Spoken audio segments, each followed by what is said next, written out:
ایک اور فتنہ ایک خاص حصے سے اٹھا ہے، لیکن ایک عارضی محرم اور ابدی محرم میں فرق کر دیا انہوں نے۔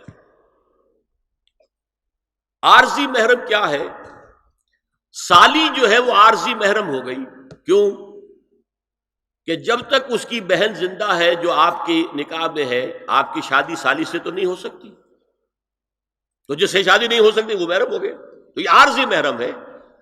ہاں اگر آپ کی زوجہ فوت ہو جائے تو پھر نکاح ہو سکتا ہے، یہ عارضی اس وجہ سے ہے، پھر وہ نامحرم ہو جائے گی۔ تو اس اعتبار سے یہ ایک فتنہ ہے جو اس دور میں اٹھا ہے۔ محرم کوئی عارضی نہیں ہوتا، محرم وہی ہے جو ابدی محرم۔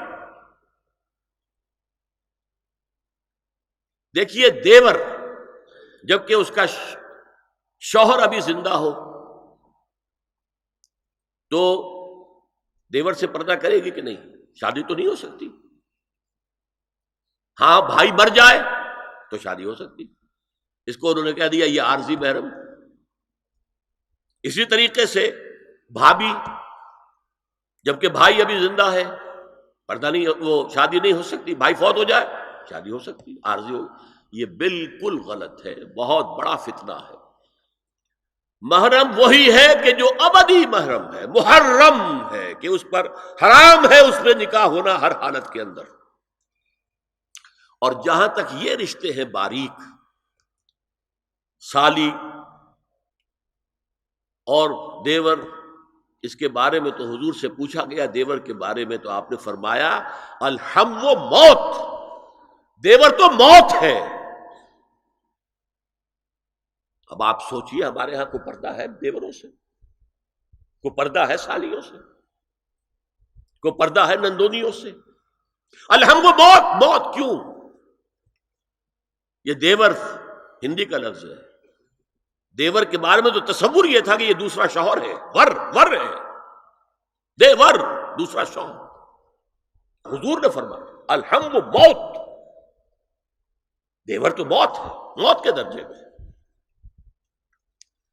ایک اور بات نوٹ کیجئے، ایک خیال کیا ہے ظاہر، اور اس میں افسوس ہے کہ بعض لوگ جو پردے کے بڑے حامی ہیں، بڑے شدید حامی ہیں، ایک صاحب وہ بھی ہیں کہ جنہوں نے ایک بہت بڑی کتاب پردے پر لکھی اور بڑی عظیم کتاب تھی، ایک دوسرے بھی ہیں جنہوں نے چھوٹی لکھی لیکن اچھی کتاب لکھی، لیکن یہ دونوں ایک جگہ آ کر مار کھا گئے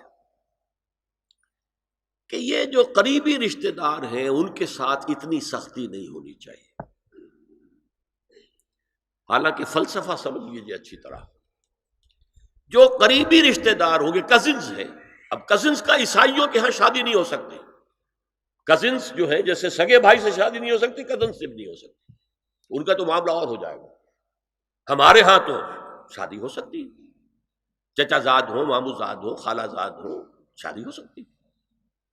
اس اعتبار سے جن سے جتنے زیادہ ربط کا معاملہ ہے اتنا ہی اندیشہ زیادہ ہے۔ ایک عورت نے کسی کو راستہ چلتے ہوئے ایک مرد کو دیکھا، فرض کیجئے کہ اس کی نگاہ کے اندر کوئی وہ کھب گیا کسی وجہ سے، مردانہ وجاہت اسے اچھی لگی، پھر تو اسے ملنا ہے نہیں دیکھنا، وہ تو راستے کا معاملہ تھا، آیا گیا ختم ہو جائے گا۔ جو گھر میں آ جا رہے ہوں ان سے تو زیادہ پردے کی ضرورت ہے، کانٹیکٹ کے مواقع زیادہ ہیں، بات شروع ہوگی بڑھتی چلی جائے گی کانٹیکٹ کی وجہ سے۔ اچھا اسی میں ایک بات دیکھیے، کچھ لوگ کہتے ہیں اچھا جی تو پھر مردوں کا بھی پردہ ہونا چاہیے۔ نہیں، عورت کا مرد کو دیکھنا کچھ اور ہے، مرد کا عورت کو دیکھنا کچھ اور ہے۔ مرد کی فطرت میں گرے اقدام ہے، آگے بڑھ کر کچھ ہے حاصل کرنا، عورت کی فطرت میں بلکہ اس کا حسن اس میں ہے گریز، پیچھے ہٹنا، لہذا پردہ عورت کے لیے مرد کے لیے نہیں۔ لیکن اگر کسی مرد سے ایک رابطے کا معاملہ زیادہ ہونے کا امکان ہو تو نابینا سے بھی پردہ ہے۔ وہ میں آپ کو حضرت ام سلمہ اور حضرت میمونہ نبی صلی اللہ علیہ وسلم کے پاس بیٹھی تھی، اتنے میں حضرت ابن ام مکتوم آ گئے۔ نبی صلی اللہ علیہ وسلم نے ان دونوں سے فرمایا احتجبا منہ، ان سے پردہ کرو۔ ازواج نے عرض کیا یا رسول اللہ الیس اعمی لا یبصرنا ولا یعرفنا، حضور کیا یہ اندھے نہیں ہیں؟ یہ نہ ہمیں دیکھ رہے ہیں نہ ہمیں پہچانتے ہیں. فرمایا افعمذایان انتما، کیا تم دونوں بھی اندھی ہو؟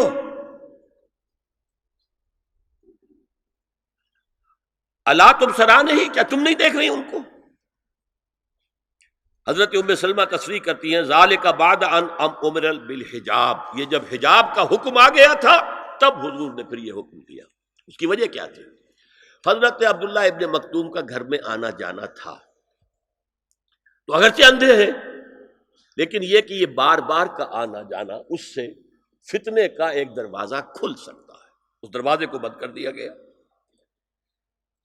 حضرت عائشہ کے پاس ایک نابینا آیا تو انہوں نے اس سے پردہ کیا، کہا گیا کہ آپ اس سے پردہ کیوں کرتی ہیں، یہ تو آپ کو نہیں دیکھ سکتا.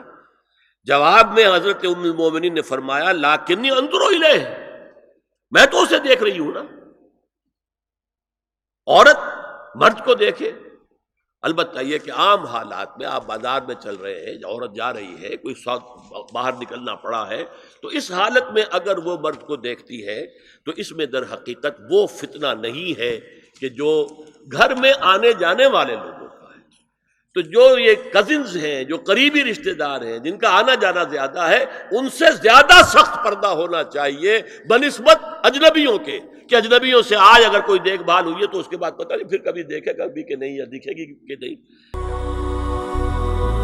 هي الحلقات تحفظني بآيات من القرآن، هي الحلقات تملأني بحب المصطفى العدنان، هي الحلقات تحفظني